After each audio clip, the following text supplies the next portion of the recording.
So hello everyone, it is me, Demetra Kaye, and I'm sitting here with Donovan, Yul, Brenna, Saadiq, and this is our edition. This is our edition of Free Flow Friday, where we talk about a whole host of topics and conversations. And so we're gonna wait for you guys to come on in. And I just like to say to YouTube, thank you so much for tuning in. And if you haven't already, please like and subscribe to this channel for more insightful commentary. As I said, we're going to wait for about a minute or so for a few people to come in before we get started. And so I just give you guys a coronavirus report, right? Until we do that. So we're in California and we're still under our lockdown. Well, stay at home order, if you will. They've relaxed some things. What I understand, so in some areas of the nation, they're going to open up beaches for Memorial Day. I guess they probably figure they can't keep people away, right? And so here in California, make some money. Okay, and they've even opened up drive-ins out here. I think they're going to open tonight. Drive-ins. Of course, there are going to be some social distancing rules or whatever. So good luck trying to get in there because everybody's going to try to go to the drive-ins just to get out of the house, right? So anyway, as you guys can see, our topic, it says baby boomers, what's wrong with y'all? And I tell you what, I'm going to sit back and drink my homemade strawberry lemonade, and I'm going to allow Donovan to do what he does, because this is actually something that is near and dear to his heart. For lack of better words, it's like nails to a chalkboard to him. So, so if you guys are watching, can you please take it upon yourselves, if you will, to share it so people can also get this great commentary. And hello to you guys on Facebook. I am so sorry for not acknowledging you. Hello to you guys on Facebook. You guys are the other part of the conversation. We cannot do this without you. And so thank you so much for being here. Also, thank you to Marcus Guyton for everything that he does behind the scenes. And so, Mr. Saadiq, take it away. Well, you guys know, again, hope everybody's doing okay. I'm chilling at the house today. I did a little spring cleaning, did the piano keys and all that other stuff. So. Okay, well, what's on my mind today? And I think it's kind of important. Now, we were on the war zone yesterday, and we were talking some serious issues in regards to, Black people moving on, moving forward, doing what, we can do. And the question came up of, what was the question, D? It was, can we move forward, or what's wrong with the Black community and can it be fixed? And there's no wrong answer to that question. Everybody has an opinion, which is good and great. But every single time, there's always this baby boomer or baby boomers. And for those of you guys who don't know, baby boomers were from the year 1942 to 1966. That's the kind of 20-year gap they kind of give. And Demetra and I would be children of baby boomers. So that's right. We're Generation Xers. So every time there's always a baby boomer that comes on there and tells us what's wrong with us. And I had to have, an issue because, it was like, okay, wait a minute. You're breaking my arm and then you're telling me I'm a cripple. How many of you guys remember growing up where grandma took care of the kids, your uncle or your aunt, she went on to go do her, oh, baby, don't worry, I got the kids, you go on and do your thing. And they're out there doing drugs, they're out there partying, they go into back of town. How many of you guys remember that? I remember it. And even if your father was in the home, if they're Vietnam vets, they weren't whole people, coming back. So now you guys are being raised in a dysfunctional home, right? These are baby boomers. There wasn't a big plethora of drugs up until the baby boomer generation. There wasn't. I mean, drugs have always been there. Always. But there was some respect about the drugs. Everybody did it in the back room. They didn't do it in front of the kids. Right? So this guy gets on there and he's trying to tell us, well, y'all don't know, y'all this, y'all that. Okay. All right. Wasn't it the baby boomers that set up the peer system here in California? How the hell can you set up a system where you're going to get almost 80 to 100% of your pay when you retire? And then Demetra and I come and get the job. You want to give us 30% of whatever we make over a period of time. Plus, I got to have a college degree. You didn't have a college degree getting that job. That's the baby boomers. And they're going to have the nerve to say, what's wrong with us? So, and I want to kind of just piggyback off of what Donovan was saying. So again, we were having a conversation. The question on the war zone was, what's wrong with the Black community? Can it be fixed? And so there was a whole host of conversation about it. And there was a baby boomer or two basically saying, you guys don't know what you're talking about. If you would just listen to us or to me, then we'd be better off. And then I said, well, if you have all the answers, then why aren't we better off right now? Right. And so it's a fact that the baby boomer generation was that of the civil rights movement and the generation before them, obviously, but they were the one that was kind of in the middle, at the thick of it, rather. And so for them, the civil rights was progress, right?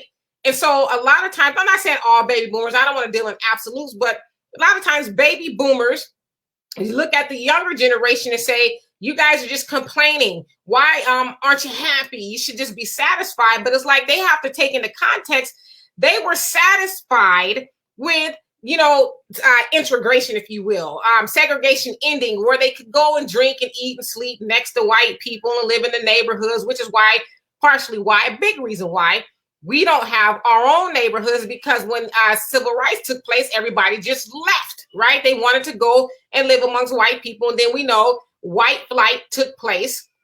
And so they have gotten their piece of the pie, if you will. And so in our generation, we're not content with, just that little piece of the pie. We want more. Like, we are still suffering under police brutality. Our educational system is still jacked up. We're still roughly 14% of the population. Our wealth, the wealth gap is still extremely wide, 15,000 or less for Black households, and then 170 for white households. And so it is said, and I'll keep repeating this, that it'll take us about 232 years to catch up to the wealth of white people without the help of reparations. And so I'm not saying that the baby boomers necessarily don't want reparations, but they're kind of, like Donovan said, they were able to, get good jobs back then. The factories and stuff were still booming for in the Black community. That not so much nowadays. They could buy a house. They could educate their children. They can have a nice retirement. Like, they had a really good life. But people nowadays, especially Black people, it's hard to find a decent job. A lot of times you have to get one or two jobs to make ends meet. Education you'll never pay off the student loans if you have just the job you have, right? You have to end up like winning the lotto or something miraculously happen. So there's a lot of things that the baby boomers benefited from that the generations younger than them don't benefit from anymore. And so it is very excruciating. And I use that word, excruciating, to hear baby boomers say, well, y'all just need to just, go ahead and vote for Joe Biden, or stuff like that. You guys just need to just be quiet, and, you guys need to just suck it up, right? Right. But they tell us to suck it up, but at the same time, they're telling us we ain't shit. Okay. You told us the damn lie about, hey, you go to college, you're going to get a good job. Almost none of them went to college as a whole, and they got good jobs. My mom is in a position right now, a government worker. She's about to retire. She's almost 70. My mom will be 70 years old next month. And trust me, I am thankful that my mom is still here. When you lose a parent, it's a big thing. I lost my father at a very, very young age. But my mother only had a high school diploma. And the very job that she works in right now, you have to have a minimum of a bachelor's degree with experience. She worked for Geological Survey, the eggheads. But that's what I'm saying. They rigged the game to where, oh, okay, well, we got this. Think about this. If your parents And I've got a bunch of friends that are in love with their children. Remember, Demetra, I would always tell you about these people that are in love with their children. Like you're not in love with your children. You love your daughter. You know, you have a love for your daughter, but you're not going to help her do nothing. When you're in love with your children, I'm talking about these people fawn over their children. Like right now, my youngest son just graduated his master's degree, right? He can't find a job because he's waiting for the internship to start, but we're in the pandemic, so he's kind of sitting there, right?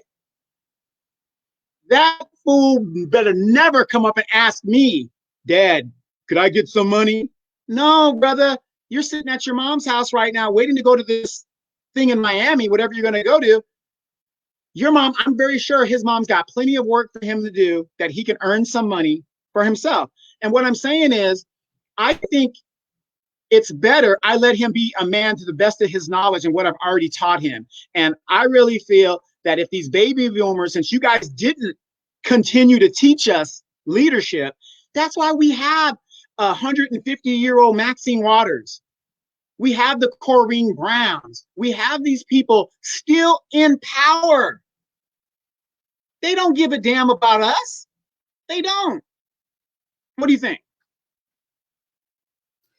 Well, let me get to some of these comments and I'll give you my opinion on that. And so, hey, Terrence, what's happening? He says, what's good? And Sydney says, what's up, fam? And Terrence, you also say, no, because Black people will sell you out over BS. Well, we can talk about it. You also say, I do. And hey, Brandy, say facts. And Terrence says, yeah, if we stop selling each other out, we can get a lot done. So, Terrence, can you be a little specific as what you mean about us selling each other out? I mean, I can guess, but I want to hear it from you. And Cindy says, I'll blame Donovan and these generation. Well, maybe a little bit. Well, no. How can he blame us? We can't even get jobs. I can't take care of my family because my mom won't retire. So how's it my fault? How's it my fault? You know, I mean, every generation up until the baby boomers, they did their 20 years with a company. And there are some countries in the world, you can go work a job if you need to, okay? But the most money they can ever pay you at that second job after you've retired from your good job is minimum wage. And they do that so that the next generation can be productive and take care of their responsibilities. When grandma is still reaching down here to do for the great grandkids and you know all that other stuff, it's a nightmare. And remember my one cousins, their grandmothers in Santa Ana. Okay, all the grandkids and the great grandkids lived over at grandma's, right? Everybody just laid up there, and grandma dies. House of horrors, because now the grandkids think, well, this is my house, I live here. But guess what? Grandma never taught anybody how to pay a property tax. Never taught them about this. Never taught them about that. Just let them play dominoes, smoke their weed, do whatever they need to do, right? Because they took advantage of grandma, which is human nature. But now, for the family, oh my God, it's a house of horrors, because now uncle's got to throw out, whoever the executor has to throw out the nephews and nieces. And now they're mad because, well, we don't got no place to go. Well, whose fault is that? Where were your parents? Why didn't the grandma put you out? She put her own children out, but she won't put the grandkids out. Come on now. And Brandy says they benefited and we paid for their benefits. Yep. And Donovan says Sydney's blaming us. Laugh out loud. Hey, Lanisha, what's happening? Says dropping knowledge. We trying to, sister. And then Donovan's saying, welcome to everyone. Welcome. What do you think? And Samuel, what's happening? Says greeting. Baby boomers are from 1946 to 1964. And then Brandy says they set us up for the downfall. So okay, I'm not going to some people kind of move that number, but that's fairly close. It's around that time. Yeah. And Brandy says they set us up for the downfall. Some knew, some didn't. And Lanisha says, ooh, true story. See it all the time. So I think she's talking about what you were saying about how the grandparents baby the grandkids and all of that. And Cindy says, you asked what happened to the Black community. I gave you the 80s. What that baby boomers, your generation or my generation, I think it meant was that baby boomers, your generation or my generation, that was your generation and your children running wild. We have boys running around here with dresses talking about we have to respect that. That's your children's age. Absolutely. Now, I'm not going to disagree with you, Sydney, but why is that? Because when I wanted to beat his ass, grandma was like, well, you need to talk to the kids. But you know what, though? I would say, in all fairness, I think most grandparents are a little bit more lenient with the grandkids, because they say grandparents like the children, but they love the grandchildren, right? Like the kids, yeah, because I really like had to raise you and you got on my nerves for at least 18 years. But the grandkids, I say this all the time. I don't have any grandkids, but I have great nieces and nephews. And I'm like, it's not my job to tell them no. Right? They can have whatever they want. It's not my job to discipline them. In fact, I'm not going to do that. Right. But I will agree with Sydney that, because I was actually having this conversation with my daughter, and she says it is you guys' generation. You guys have dropped the ball with us. And Chris Rock talks about it a lot. What he did in the stand-up, where he says nowadays you got the kids calling the grandmama mama and the mama Pam, right? Calling her by her first name. And so I would agree with Sydney that it is our generation that we've really just dropped the ball. And I know my mom's generation of the 60s and civil rights, they were going to find themselves or whatever. But I think our generation was like, shoot, you in the club, I'm in the club right behind you. You know, like right. No. Like I said, I'm not absolving our generation for some complicity in it, because I'm not going to let some other man feed me and my wife or my girl, because I'm a real man. Okay. But what I'm saying is, or a better example, I'm not going to let my mom raise my children. Well, and me and her get in it all the time. I tell her, these my kids. But to his point, you already had your kids. To his point, though, in the 80s, and you know, we grew up in the 80s. I was born in 71. You were born like 59 or something like that. But I was born in 71. Donovan 70. So, you know, we grew up in the 70s and 80s. And so we know that crack cocaine, you know, came and ran roughshod through our community. And so also, let's not forget, you know, Joe Biden and Bush and Clinton and all these, you know, crime bills that were written that snatched, you know, whole families apart. There are still some people who are in prison. A lot of men, black men, are in prison today over, you know, small amounts of cocaine or crack or whatever the case is. And so we know a lot of those things played into that, leaving a lot of single parent households. The 80s, you know, if you were around, you knew it was some recessions and stuff like that going on. So it was a whole host of things going on that helped cause the further dilapidation of the Black community. And so that generation, to Sydney's point, is our generation, right? Well, we still, you know, we were still kids during the crack era. I know I was, you know, I was, you know, still under 18. I turned 18 in 1989, so I was still a kid. You know, so that was still our parents' generation that, you know, fell apart. Had the control. The control. You know, and what I'm saying is, okay, so here we are now. I'm 70 years old, like Demetra says, right? I'm 70 years old. Demetra's what, 38.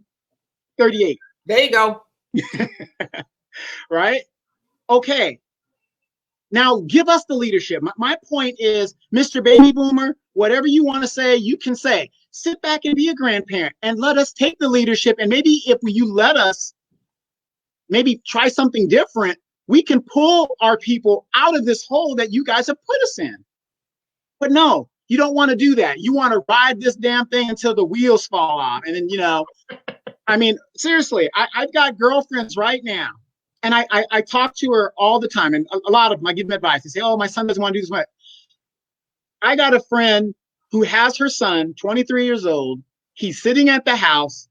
I already had made a mistake. And don't get me wrong, I'm not heartless. Everybody's entitled to a mistake.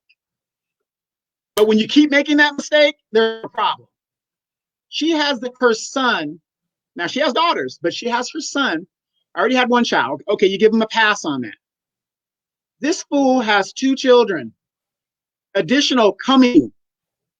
And so she asked me about it. And I said, put him out. But if you put him out, you know, he ain't got nowhere to go. He's a man. Put him out. It ain't like, you know, you're going to have a daughter and you got to, you know, she's got to go through the prenatal and stuff like that. No, he's a man. Put him out. Won't do it. She won't do it. That's the problem. She's in love with her children. But that's also probably our generation. Yes. Yes. No, exactly. Because she was and I guess it's amazing how I see some of my friends and they start having grandchildren and they just fall in love with them. And everybody says, that's what's going to happen to me. No, it's not. Yes, it is. No, it's not. No, it's not. No, I'm going to love them. But guess what? I'm still going to be in my summer home in South Africa. I'm still going to be, going where I need to go. If you want me to see the grandkids, please send them. Right. I'll give them 30 days out here and show them some stuff.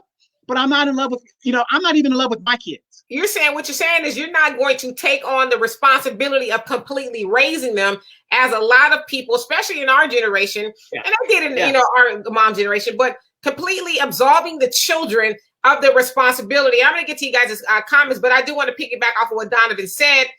I also know people who have kids 27 and 30, mostly boys, who have made they don't even, not just one baby mama, but 2 and 3 baby mamas. And they living at home, and to your point, they won't put them out. And so it's like, well, why do you think it's easy for them, to keep procreating and not taking care of these kids? Because they snuggled up on the mom and dad, not having to be responsible at all. But I'm gonna tell you, if I had a son that was doing that, you gotta go. Because I'm making it easy for you to do that. Because I guarantee if you were out on your own and you were having to really take care of yourself and the child, you wouldn't be out there laying your stuff around and just, willy-nilly making children. So I agree with you on that. So let me get to some of these comments. And Lanisha says, laugh out loud, Donald, your brother, what's happening? I saw you on Donovan's Inland Empire show. Very good, talking about cars and stuff. You're natural. He says, I'm listening. Hey, y'all. And Sammy says, Generation X, 1965 to 1980. So that's us, Donovan and I. Baby boomers catching heat. Woo! Just made it out in 1965. So you're Gen X too. And Brandon says, I was born in 78 and I saw what happened. We just went with what was going on while the baby boomers were getting paid. Yeah, they could, mom could stay home. My mom stayed home and she had a degree in nursing, but she stayed home. They were able to do those things back then, but not so much now, right? I mean, you can, but not as easy as they were able to back then. And Sydney says, we used to have the community that watched you, and your generation said, don't touch my kid. He said, so our generation said, don't touch my kid. I remember getting a community ass whooping when I got out of line. Yeah.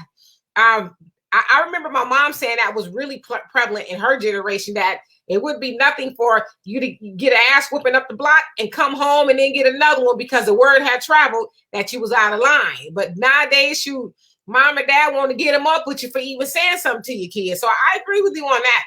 And hey, the car was happening says, the thing as a father about putting them out are the dangers of out.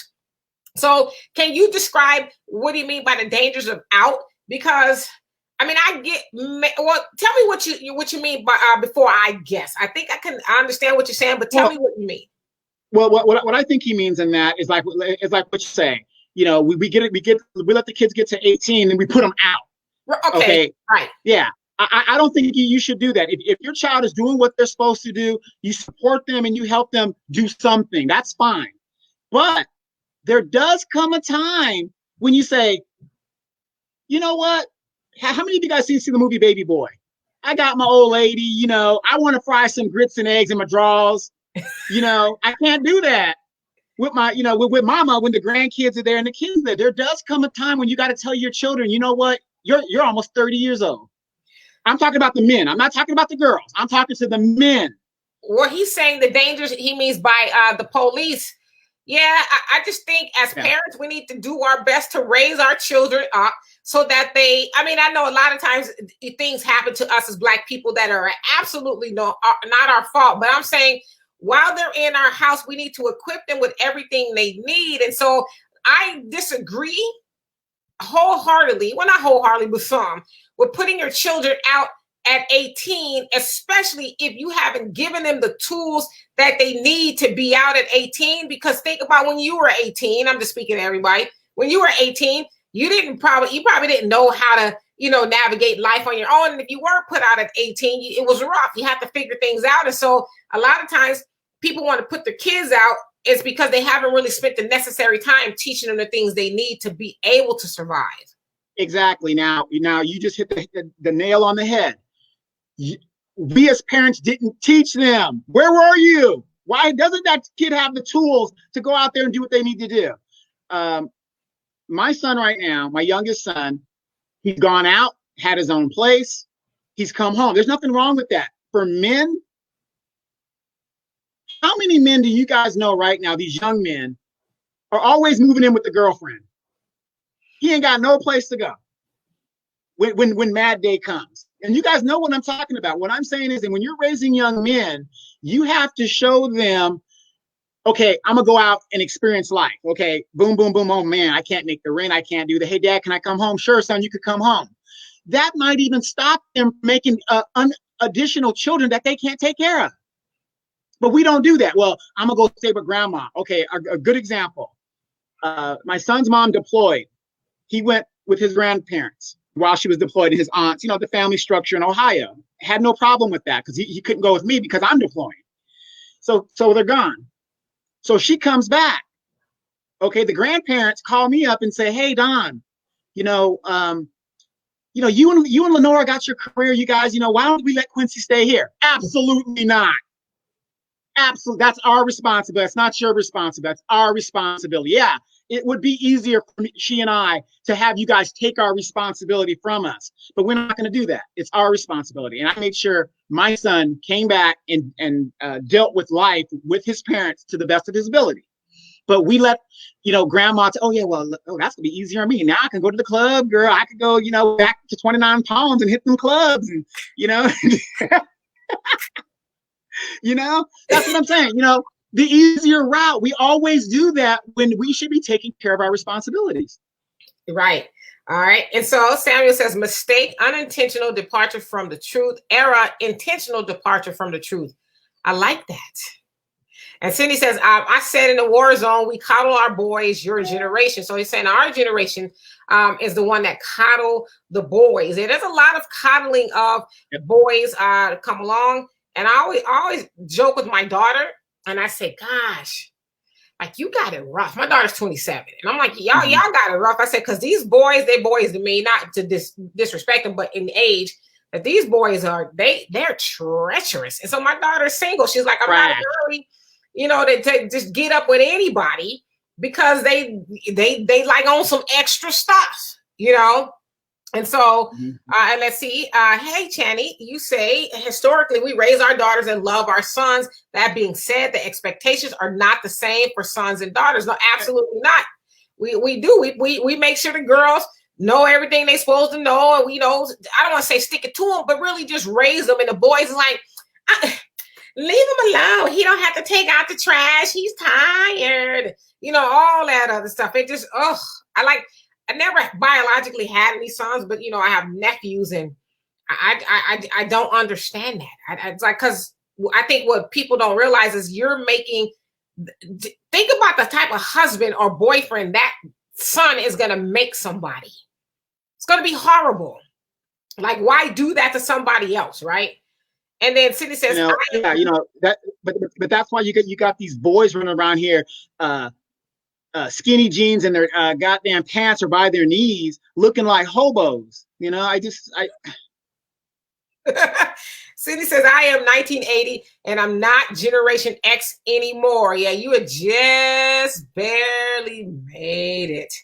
And okay, and so Cindy says, I am a millennial. I knew it. Yes, you are a millennial. And Cindy says, I feel a part of being a good parent is training their children to leave their home. Yeah, but parents don't do that anymore. Just like, listen, I've been on my own since I was 19, okay?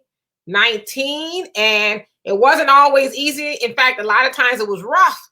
But, I did what I had to do. And, when I was 21, almost 22, I had my daughter. And so I was no going back home. And I could have, but I was like, I'm going to just, make it do what it do. So, I agree. We should, like, I've had people say, like, when my daughter went off to college, oh, don't you miss her? And I do, but that's what I've always raised her to go live your life. Don't worry about what I'm doing here. Go be productive. Go do whatever it is you want to do. you know, I never had a problem with that. Yeah, I always told my son, get a job where me and your mom can come and visit you, and it's exotic and it's nice. You know what I mean?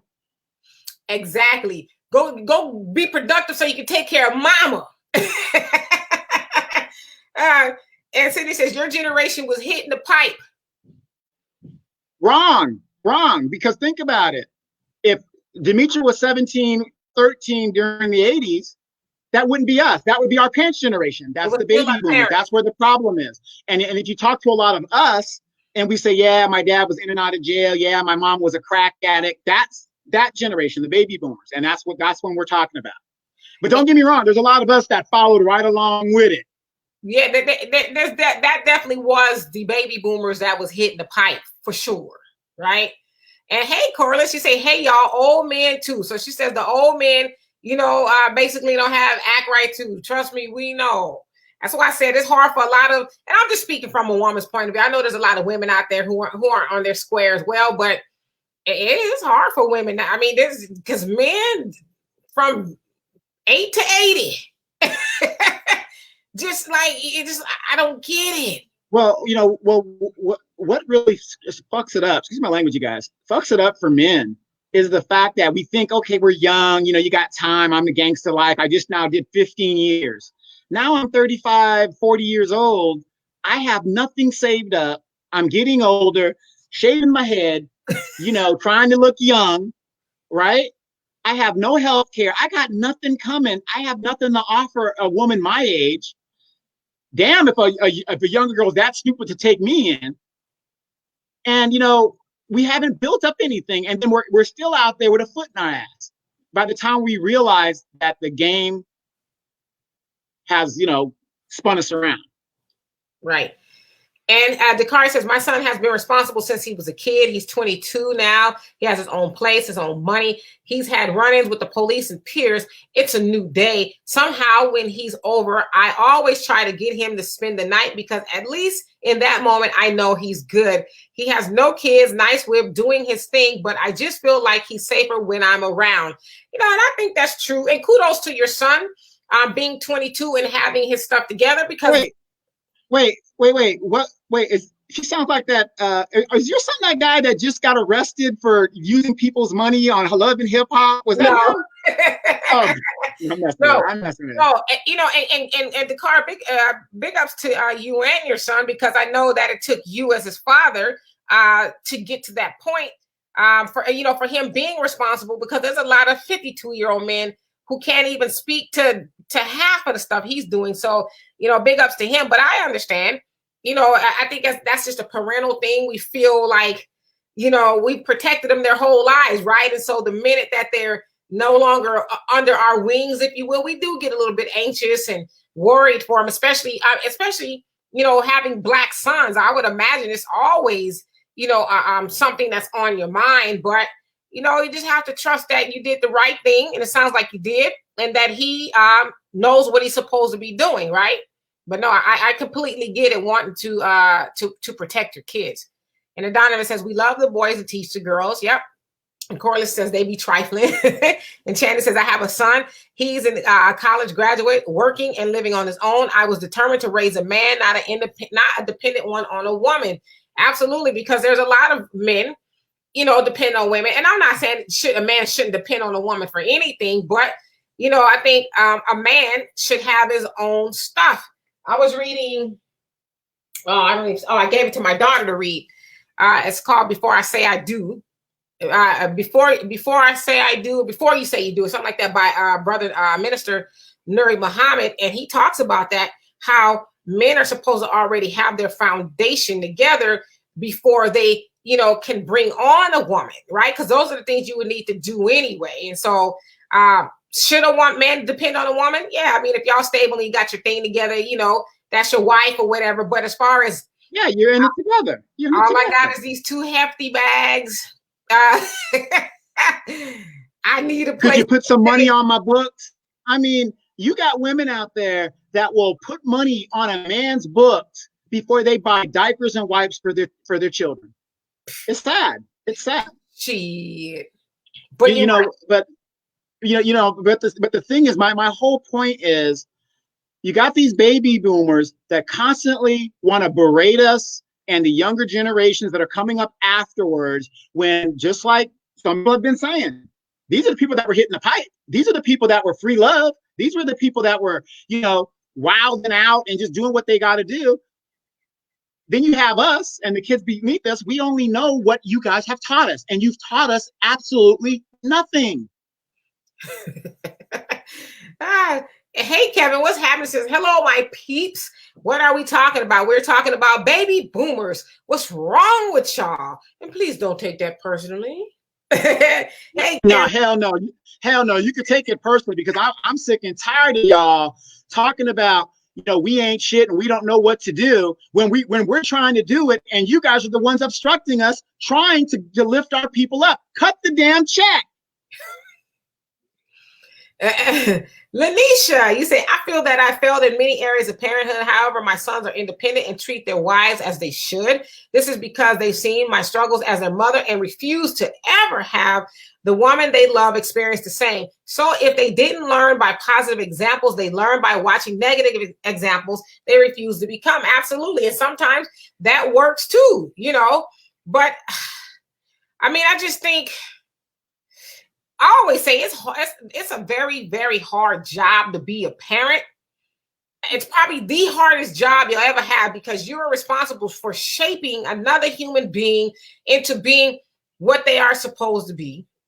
And Lanisha, I know you personally, so I know you to be a really good mother. So I think they also learn from watching you, because, like you said, they loved you and they love the things that you did. Like, Lanisha is a hustler. Okay. When I say a hustler, Lanisha does what she got to do. Right. So I think that made them love you more. I mean, obviously the kids, they love you more because they saw what you did and what you went through and what you had to do to make, to keep grinding and make things work. So like I said, I know Lanisha personally, so I know she does the damn thing. Right. But my point is, for those of us that are watching the show and that are not baby boomers, have you guys noticed that the obstruction that is going on with us getting our check? I mean, a majority of your members of the Congressional Black Caucus are baby boomers. Have you guys heard Aunt Maxine talk about reparations? Even though when she was elected 30 years ago, she said that was her number one platform, and she's still working on it. She's busy. She's reclaiming her time. But so they say what's wrong with this, whatever, but yet they won't need leadership. Let us elect progressive, maybe younger. You had your time. Maybe it's time to bring in some new blood. That's why the NAACP is dying. Here in the Riverside chapter, we had the NAACP president die on the post. She refused to leave. And then you wonder why, my generation, other generations say, oh, well, I'm just going to do my own thing now. Obviously you guys aren't representing us. And that's, the whole premise of what these baby boomers are doing. They are constantly criticizing, but they are the main impediment for us not rising as a people. That's just my opinion. Right. And Daryl says, Assalamu alaikum, and wa alaikum salam to you as well, Grand Rising. And Lanisha is saying, I guess, thank you. You're welcome. And Kevin says, I am a 2-woman man. I am with this. Okay. I want to make sure I read that right now. I am a 2-woman man. I am with the same women, 12 years. She's 25, my junior. I don't believe my life would be better if I was with someone simply because we are close in age. I have 3 sons, 45, 35, and 20, all 3 Africans born in America. I have done this for them all. I taught them to trust learning and your faith. I was born in 1954. My dad advised me, and my mom advised me, or my mother. I attempt to imitate them, and I think my children are better for it. So let me, I just want to clarify something. Are you saying that you have 2 women, or what is that about? Maybe I read it wrong. I don't think I read it wrong, but are you saying you have 2 women? And Samuel says, when I look at the generation, I look at the oppressor strategies for oppression during their times, their struggle was relevant. I feel it's our job to build in what they did and take it to the next level. Make sure, see, we never lose make sure we never lose focus on the real enemy. Right. But Samuel, how do you do that if that generation did not take the time to tell us, here's the baton, move it forward? They basically kept the baton and started tripping over their own feet. And while I'm waiting for some more comments, I will say this. I agree with Donovan wholeheartedly in that, especially our Black leadership, misleadership. I mean, some of these people are just like, I mean, a lot of them, no shade, they do die in the position. And it's like, why? Like, what is it within these people to make them think that I'm gonna be, 88 years old and I'm not giving it up? It's like, come on, surely you got to know the things that you applied when you were 30, 40 or whatever it was. Maybe they don't apply so much now. Maybe you do need to give up the seat and let somebody younger with some fresh ideas and, different ways of seeing things come in and help take like you say, the baton to the next step. But they're not doing that. And you know what? And forget them. The problem is us, is because we keep voting those people in. We keep allowing those people to hold the position, knowing they've not done nothing in the last 20 or 30 years that they've had the seat. Again, we go for the sound bites. I'm reclaiming my time, child, and all of that stuff. And we just run circles, hooping and hollering, about it. But it's like, that has not done anything for us. To Donovan's point about Maxine Waters, she's been talking about reparations only when somebody really brings it to her, but she hasn't made any major moves. I haven't seen her as passionate about, reparations for Black people as she's been about, Trump is dumb and we need to get him out of there. And all of that may be true, but it's like, how are you more passionate about him than you are about your own people? Right. DACA. We got to do DACA. We got to do the DREAM Act. And then she gets her hand and her husband get their hand caught in a banking scandal that made Congress censor her. So what is her motive? Her own motives or for her people? And I'm going to tell you, she's not for Black people. Name me a John Lewis. It's like they're stuck in nostalgia. Well, when I marched with Martin Luther King ain't shit and relevant till today. He's not relevant. You want to know why he's not relevant? Because they haven't made him relevant and teaching us to move the baton forward. That's why when you talk to these young people and they say Martin Luther King, they're like, well, we got Barack Obama. He was the president. Even though Barack Obama didn't do shit either. But the point of the matter is, they got their seats, they getting their butter biscuits. Corrine Brown, 30 years in Congress, goes to prison for buying Beyonce box tickets. I could just go on. She got caught stealing out of the children's fund. But look, the first thing she goes, my pastor says I'm going to pray for those. Yeah, I'm done.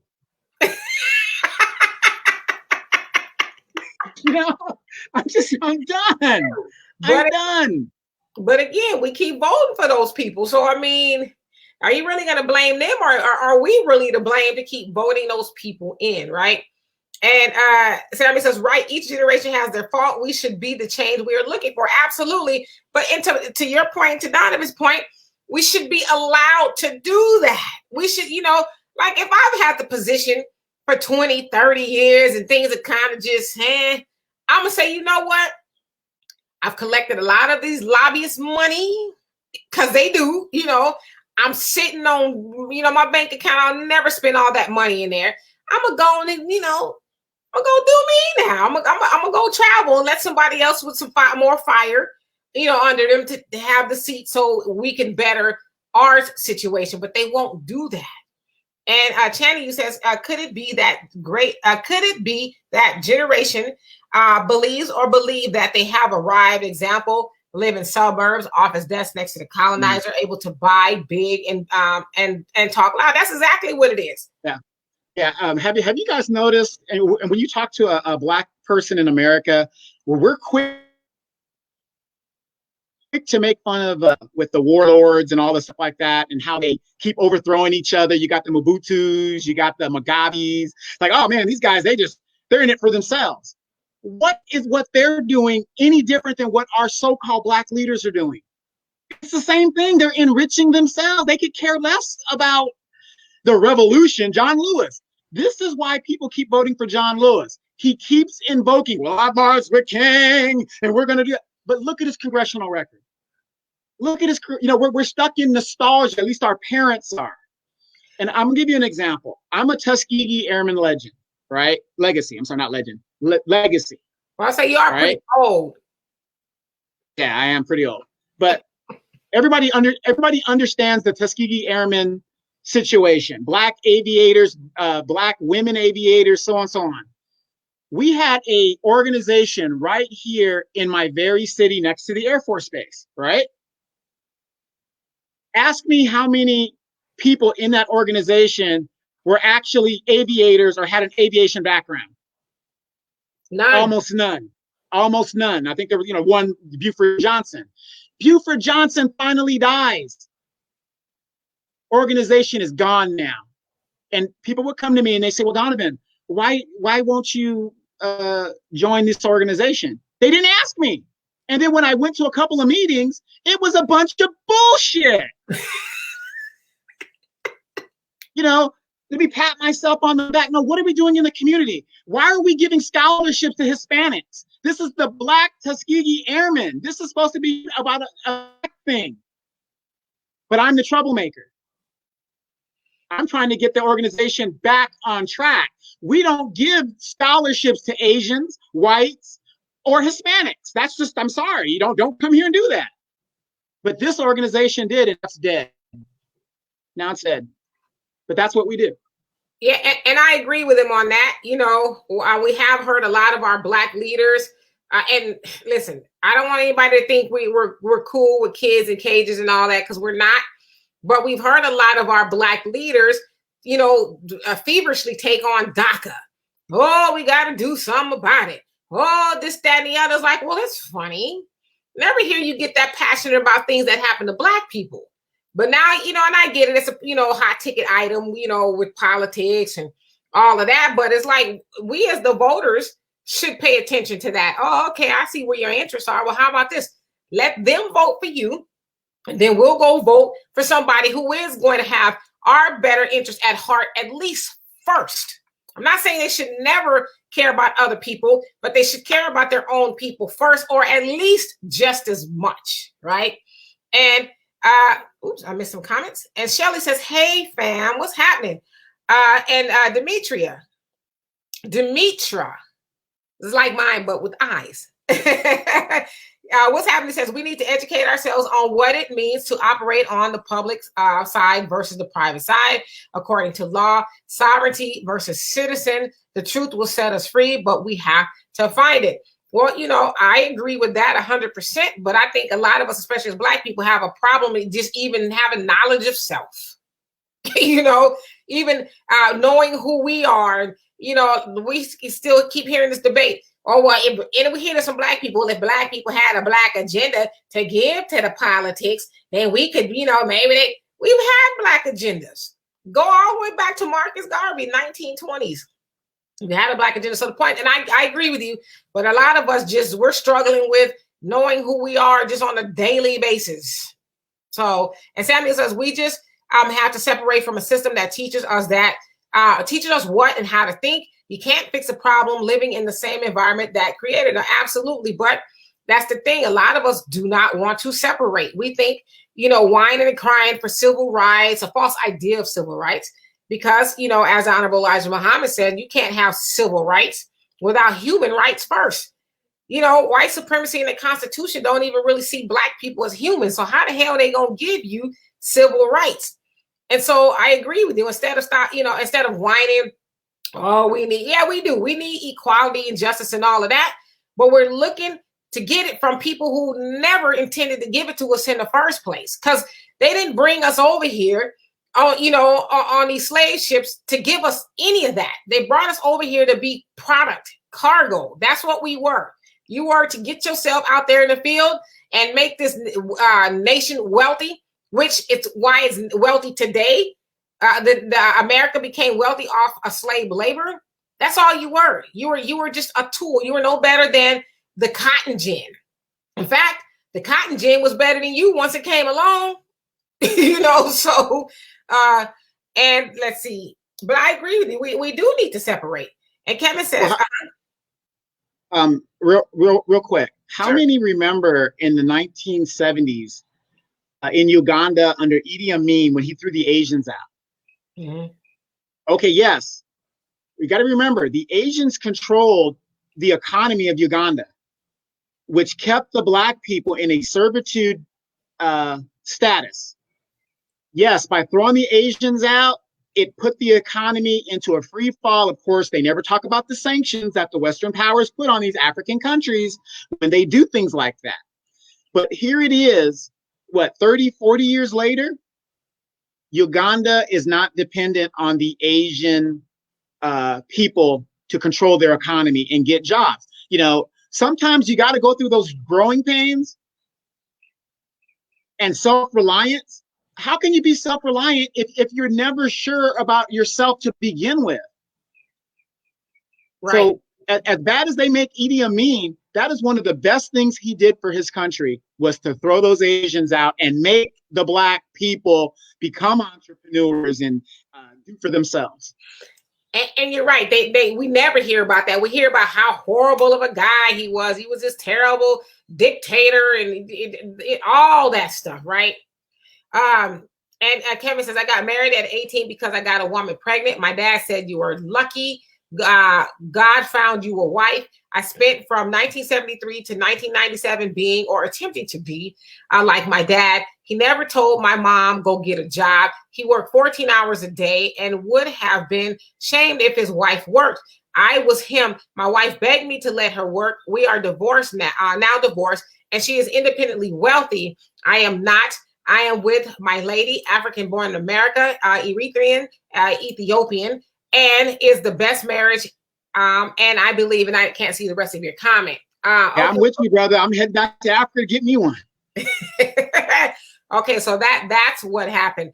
And my dad was like that too. He didn't want my mom to work, and she didn't work. And even with my stepfather, my stepfather worked. My mom didn't work. My mom stayed at home, was a stay-at-home mom until I was like 18. So yeah, that's just you guys' generation. I would say the men were really on that level, like, nah, you stay home and make the house a home and all that other stuff, but not nowadays. Well, think about it now. To send a kid to daycare, that's money outside your household. That's almost a house note. Well, then you got other people raising your children too. Yeah. You don't know what they're doing to your children. And Lanisha says, Donovan is playing no games with this topic. Go ahead. And this is actually Donovan's topic. This is his nails under the what is it? Whatever. It's under the skin topic for him. This drives him nuts. And then Sheldon says, yep, I have witnessed similar behaviors. And Demetra, he says, they never will. And Samuel says, I think it's all right to die on your post. However, you should train your replacement and stay abreast of the modern time. Minister Farrakhan does a great job of staying relevant. He is now 87 as of May 11th, born 1933, the silent generation. Absolutely. And I agree with you. Leaders, good leaders actually make it to where other people can duplicate what they're doing. They actually train other people. They don't hold on to all the information and the knowledge. No, it's my precious. I'm going to keep it for myself. They actually share it so that way when they're gone, however they're gone, they retire, whatever the case is, people can continue on building onto what they were trying to do it. And they also build on their way. They have the foundation, but then they might have something else to take it to the next level. That's what real leaders do. These leaders we have nowadays, no, they're not doing that. Because they don't think they'll ever leave. And then when they, God forbid, they do leave, was it in Baltimore? Elijah Cummings. I had another name for some reason. Elijah Cummings. He died of cancer, and they had to have a special election. Like he didn't even, I'm sure he knew he was sick, but didn't even prepare really. I guess his wife was going to run, but she didn't win. See now, wait, and that's a prime example. We are not that far removed from our African cousins. Have the same mentality. What did Mugabe do when he was getting up there? My wife is going to go take over. And when that was happening, that's when they said, "Oh no, we're not going to do that." Right. Somebody is going to continue, like really continue, right? But it's really going to be me. But it's just going to be my wife in name, right? And Shirley says exactly. And Kevin says, this is definitely the time to find new leadership. However, the age of the person cannot be the qualifier. But indeed, Africans born in America must come together with ideas, methods, and plans and for economic growth that is unapologetic and ageless but purposeful. Yeah, I agree. I don't think age necessarily has anything to do with it. I think we're more or less talking about people who have commandeered the seat for 30 and 40 years. And it's not even just the black politicians, the white ones. I mean, look at Mitch McConnell. How old is he? Exactly. Who was that guy up in Michigan? Conyers that did the study thing. When he got bounced out for sexual inappropriate stuff, his son or somebody wanted to run in his place. We have this mentality that, once I'm elected, this is my seat. Right. And then it gets gentrified out, and then we lose the seat and it never comes back. And then, the people that you were supposed to be protecting are out with a foot in the ass. Well, damn. And then Shirley says, yes. And Samuel says, didn't Idi Amin make whites bow in his presence? Yes, he did. You damn right. Hey, Vaughn, what's happening? I haven't seen you in a long time. Me and Vaughn go way back. I'm talking about way back. I hope everything is going well. And so, yeah, I mean, again, I think the baby boomers did the best they could with what they had. But, it's like, it's time to just be like, don't y'all want to retire? Well, think about this. Donald Trump is in his 70s. Look how fucked up the country is. This guy has no ideas. He's a baby boomer. And total loser. And I just read too, he was saying how he don't think it's a good idea to keep the schools closed, because if the schools are still closed, then it doesn't really signify that the country is really open. Now we need to send the kid. Now, mind you, this orange devil said that while the COVID is mutating and doing some crazy stuff to children. It says they're affecting the children from months old to 18 years old. They're having strokes and, they're having, what do you call it? It looked like symptoms of frostbite and these rashes and messing up all their organs. And you want to send the kids back to school, huh? Now, remember, this is the generation that said when they were in their prime, don't trust nobody over 30. Yeah, so and Demetra says, the creator gave us freedom and we have been tricked into allowing men to control it. We must stand on our square. The laws of maxim reign supreme in the judicial system, and we must learn how to use them to our advantage. I agree with you. I agree with you 100%. But then the other part of me says, well, the judicial system was never written to benefit Black people. It just wasn't. I mean, even to this day, we're still arguing. Even to this day, we're seeing Black people being murdered wholesale by the police. Breonna Taylor is a great example, right? The young sister in Kentucky, the police, barged in her home with bullets. Never had an opportunity to know what was going on. Her boyfriend returned fire or drew his gun because they didn't announce themselves. They didn't know who it was. It turns out that the police had the wrong apartment. Now, in the midst of doing that, they also fired bullets into, I think they said 3 other apartments, or a total of 3 apartments. So they're just out there just shooting. And it doesn't sound like anybody's been held accountable yet for doing that. In fact, the boyfriend is sitting in jail on an attempted murder charge because they said he shot a police officer. But now it turns out that the police officer was shot by friendly fire. Never mind the fact, and I'm being facetious, obviously, that Breonna Taylor was shot 8 times in her home, probably never knowing what the deal was, right? And so I say all that to say, we talk about using the judicial system for our advantage. I don't think it's possible. I think Samuel hit it on the head, and Marcus talks about it a lot. We need to separate this nothing. It's very few things in the United States that are actually for Black people. Even in 2020, we still have to fight to get those things, right? Ahmaud Arbery, his murderers took them 2 months. 2 months to get or even taken to jail. And did you hear the father murderer, the head murderer? He did not have arresting powers. He was behind in his so-called training and stuff, and the DA, gave him some kind of exemption or whatever. Well, they were saying he was retired, but something like he never really had an official position. No. Just before he retired, about a year and a half, 2 years before he retired, he lost his arresting power. So within that time, all the people that he was involved with and all the cases that he was involved with, those cases are going to have to be reviewed because he did not have the power. But this goes to show you, white people don't give a shit about the law when it comes to what they want to do. They just don't. Right. And Demetra, I get it. We should be knowledgeable about those things. I just think we should. But I think we should also make no mistake that these laws were not designed for Black people. In fact, they were designed against Black people, even to this day. Yeah.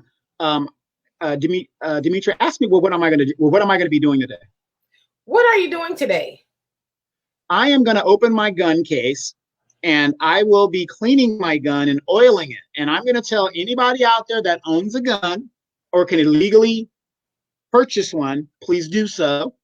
But at the same time, if you're one of those people that keep your gun locked up and you never use it, it's been there for 13 years, you've got to clean these guns, because when the time comes for you to use it, it can explode in your hand or however you're shooting it. So please get out there and do your due diligence, because we are in the zombie apocalypse, and I'm telling you, it's gonna get bad. And listen, we gotta get you a gun. We gotta go get you one. I'm in limbo. Remember, I'm in limbo. Not that I can't. I think that charge they have of you threatening the white folks at. No, I don't have any felonies or nothing like that. It's just I'm going to be moving, and so it doesn't make any sense for me to get a license here and then have to get one there. White people are armed to the teeth. They have got guns coming out of every orifice of their body, right? And we're seeing a lot of that manifest, especially now with these stay-at-home orders, how they're saying it's unconstitutional, it's not right, you're encroaching upon our freedoms, and they're making a display at a lot of these city capitals, and they're doing it sometimes inside with the guns. And so I agree with you, Donovan. We should do all we can to be armed. I mean, it's just a fact. I think they said white people own guns to the tune of 36%, Black people to the tune of 26%, which is not terrible. Well, those numbers are skewed because remember, a lot of white people, their guns are handed down generation to generation to generation. So that 36% for white people are at least over 50% armed, at least. I would agree with that. I would agree with that. And let's see. And so Kevin says, please keep the beast that rolls from the sea of depravity off our page and out of our mouths. You talking about Trump? He's talking about Trump. But at the same time, I agree with you, Kevin. But at the same time, you got to really ask yourself, Trump is so stupid. Sometimes he tells the truth and doesn't even realize it. Was he lying about Baltimore? Was he? Has he released Black people from prison? He has. I'm not a Trump supporter. We're not here to do that. But you got to give the person their due when they're doing what they're supposed to. Has Joe Biden? Lift up every voice that benefits everybody. That's not reparations. But they want us to vote for that man. Come on, let's give the credit where credit's due when it's due. That's all I'm saying. But guess what? Trump is still a douchebag, though. And Demetra said that's why we must operate in the private. A citizen is nothing more than a slave. I agree with you. Absolutely. I mean, look at these. Donovan spoke about it the other day. These stay-at-home orders. And people talk about I'm exercising my freedoms. Well, if you haven't done all you need to do to prepare, that's true for a lot of us. I say as Black people, especially, you're going to have to go back to work in a lot of these states where they're saying, oh, we're open for business, even though there's a killer on the loose.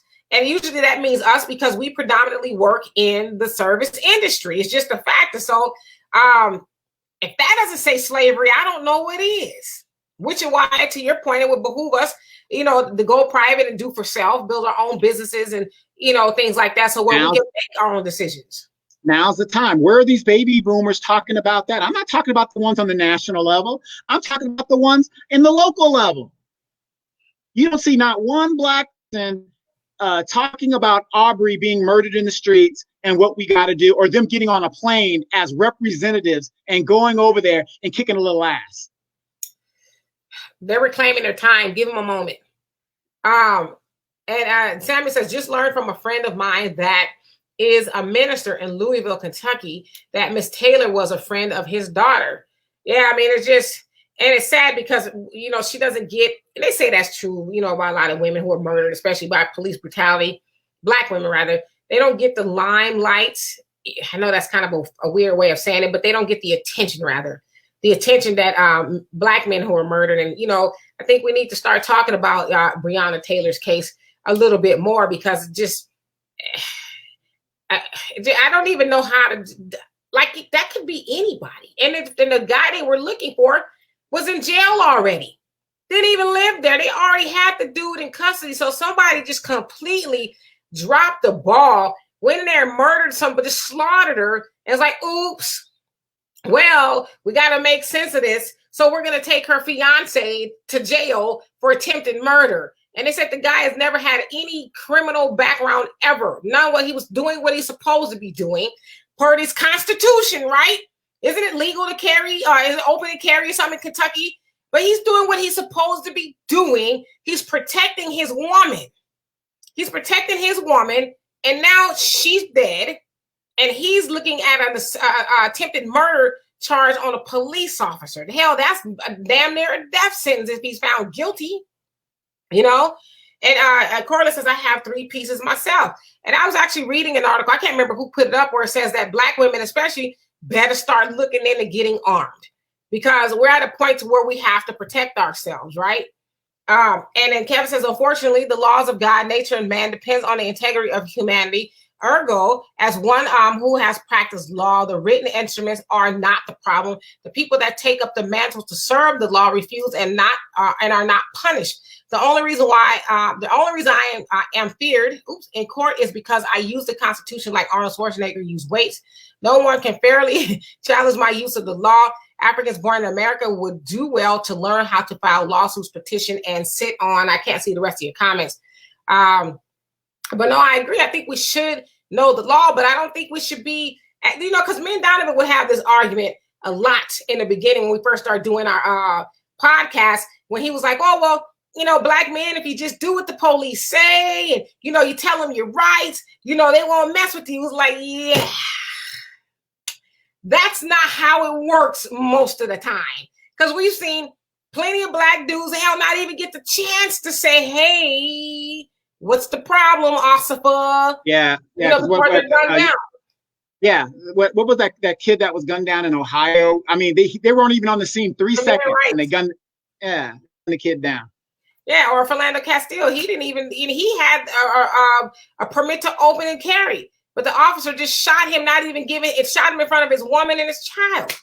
So I get it. We should know the law, but we know that especially the police, they call them the judge, jury, and executioner, all within a matter of seconds. They can determine if you live or not even knowing if you've done anything wrong. How many of you guys have seen the movie Dredd or Judge Dredd with Sylvester Stallone and what's that other guy? I've heard of it, but I've never seen it. with Judge Dredd. That's what that movie's based off of, a cop being judge, jury, and executioner. And, and that's what these police officers are. I mean, they know, they're supposed to know the law, right? And the Constitution. Most of the time we see them, you know, running up on black people, not even telling them what they did. You're under arrest. Well, you're supposed to tell me for what? What did I do? Why are you detaining me? Yeah, most cops in almost every state, every jurisdiction do not know the law. They just know the basics of the stop and frisk, you know, the things that they have to do for against the poor people. But if you would tell them, like, you know, please tell me the statute of your stop and frisk, of what you're stopping and frisking me for, they can't even tell you. You know, the first thing they'll say, shut up, sit down, I gave you a lawful order. They don't know, because they're not educated. And most, especially in the South, most law enforcement people down there, that's Cousin Jed's brother who got on the force because, you know, he knew the right guy. And, you know. And I mean, it just like in Georgia, Brunswick, Georgia, where Ahmaud Arbery was murdered, they're all connected, you know. And so, of course, you know, they went home and slept that night after they killed this, you know, black man that was jogging. And I want to say this too before I get to you guys' comments. Like, what's wrong with y'all? Not y'all, but these conspiracy theorists. I can't tell you how many a Negro that I've seen try to dissect. Oh, well, you know, in this Candace Owens broad, you know, that everybody's trying to get Candace Owens butter biscuits. She's trying to, you know, to break down the case of why he was really burglarizing. He was doing this and he was doing that. And it's like, listen, we don't know all that happened, but I guarantee you anything that he may or may not have done did not warrant him to be murdered. And so I get sick to my stomach. I shouldn't be. But when I see black people trying to do white supremacy's job, you know, it's like I don't think they're going to give no more butter biscuits out. You know, you trying to help why, you know, he shouldn't have, he shouldn't have went into the house. When plenty of people said, I mean, I've been into a construction site to look at the houses before. It's not unusual for people to do that. But you got all these Negroes who want to be these inch-high private eye detectives trying to do the job of white supremacy. And notice that they keep throwing these distractions out because the owner of that property said nothing was taken. I didn't make no reports. Notice how nobody's concentrating on the murderer's excuses. It's like, well, you lied about that. So if you lied about one thing, then you obviously went out there intentionally to murder these black people, because everything that you said didn't happen. Right. And like you said, the owner said, I didn't make a report. Nothing was stolen. And so it's like, it wasn't even these two dudes' houses. It was, you know, they saw a black man running through the neighborhood. And I mean, hell, did you guys even see the video of the, I think it was a UPS driver, something was going to deliver a package into this white neighborhood, I guess you could call it. These white men approached him and would not, I guess he had just got through delivering the package. He was trying to leave. They blocked him in with their car for like an hour and wouldn't let him leave because they wanted to know what he was doing there, who gave you the code to the gate and all this other stuff. And he wouldn't budge. He was like, listen, I don't have to answer to you. After an hour, finally they let him go, but he had it all on videotape. And so, you know, these are the things that are going on with us. There's no telling. They could have shot him and probably got away with it, even though he's working. You know, the funny thing is, you know, as you guys know, I'm constantly doing political stuff because I'm a political junkie. But I put on my page just stuff that, you know, there's some things you put on a page that it doesn't need any response, right? It's obvious this person was murdered. All my white friends, it's like they got a dice thing, like, well, we didn't see the whole tape. Well, they said that, you know, and I just look, and I'm looking at my friends, my so-called white friends, and I'm just like, wow, it's come to this. Well, it's not come. That's just who they always were. Right. They've always been that. Now they're just showing their true colors. But that's how they've always been. I don't think you need to try to justify why two men who had not the ability or the authority to even be approaching this man in that matter would murder him. Like, why make excuses for that? The fact of the matter is they murdered a black man in cold blood and got away with it for 2 months. Got away with it for 2 months. might get away with it if they don't move the jurisdiction, because this thing is so overblown now that they're probably going to say, well, they can't get a fair hearing no matter where they go. And the prosecutor, the DA that they've chosen to prosecute, the third one, is a Black woman who was a staunch Trump supporter. And if you've seen these pictures of her, all loves white men. Yep, all booed up.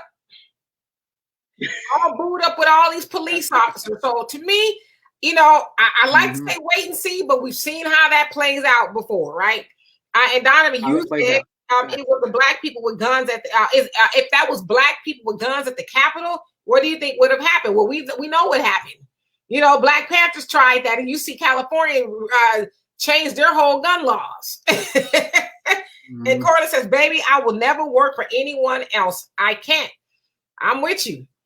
I mean, I haven't punched a clock in a minute because I know me. Like the hairs on the back of my head stand up, or my neck rather. Somebody tried to tell me what to do. Gal, I need you to go. Kizzy, take off my boots, Kizzy.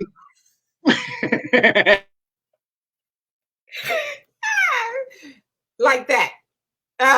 And Samuel says, when you look at the anthem of whites and the rocket's red glare, bombs bursting in air, it's an anthem of war, contrasting to our anthem, which is an anthem of peace. Lift every voice and sing till earth and heaven ring. I agree. But you know what? We got to stop singing and start swinging. And I mean, it's just done. There's a time and a place for all that. Malcolm X. Yeah, start swinging. Forget the singing. See, but that's what the baby boomers will tell you.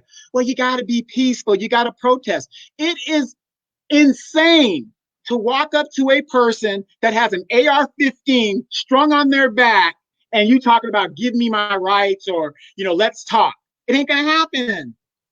Right.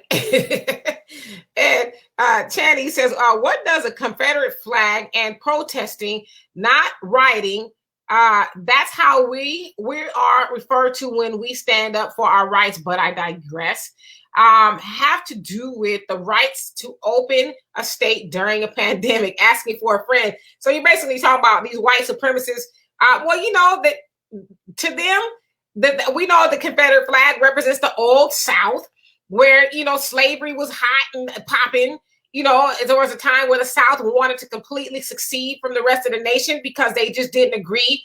They wanted to go do their own things. And so the Confederate flag is supposed to, I guess, be a bat signal to everybody else who thinks like them. And and to a lot of people in the South, especially our parents' generation and beyond, that was a symbol of fear.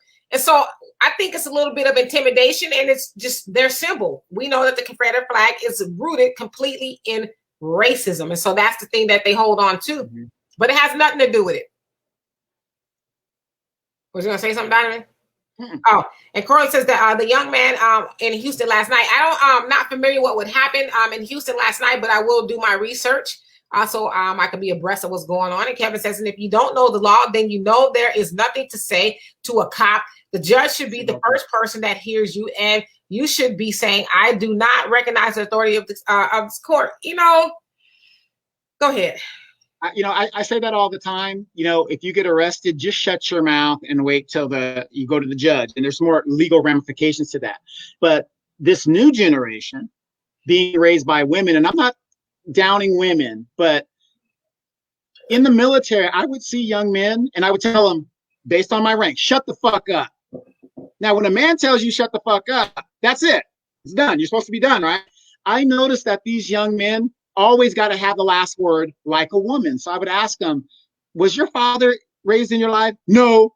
I said, okay, now I see where this is coming from. So Kevin, I agree with you, but these kids, as hard as they try to be with their little fake ass, I'm a killer tattoo and all that bullshit, sing like a bird. They just don't know to keep their mouths closed. And I agree with you on that. They should be quiet, but even if they don't, it's not grounds for a police officer to put their hands on them, you know, in an aggressive manner, any of that. I mean, that's just not what they're supposed to do, you know. Case in point is we see white people wilding all the damn time with the police. talk about their mama and everything else in between, and not their hair on their body gets touched. Why the fuck did you stop me? Do you know who I am? My mother's gonna have your ass. You know what I mean? All of that. Exactly. And the cop is like, oh, okay, well, never mind. Go ahead on. You're about to do this. Right. If you even look the wrong direction, it's curtains for you, you know? And let's see. And Shelly says, you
Oh, okay.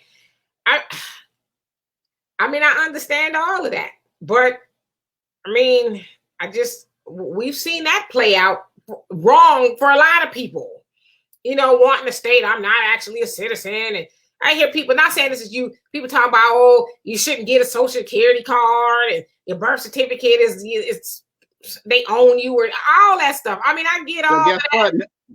No social security card, no stimulus check. You stupid. And then Wesley Snipes tried that. Now here's the guy that had money. They took care of him too.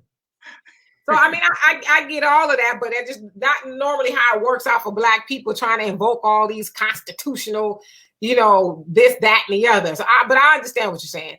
And as Shelly says, you're right, Donovan. And Demetra says, emotional overload convicting us. Convicting us. Mm-hmm. Yeah, I mean, I agree. I mean, if you get stopped as a Black person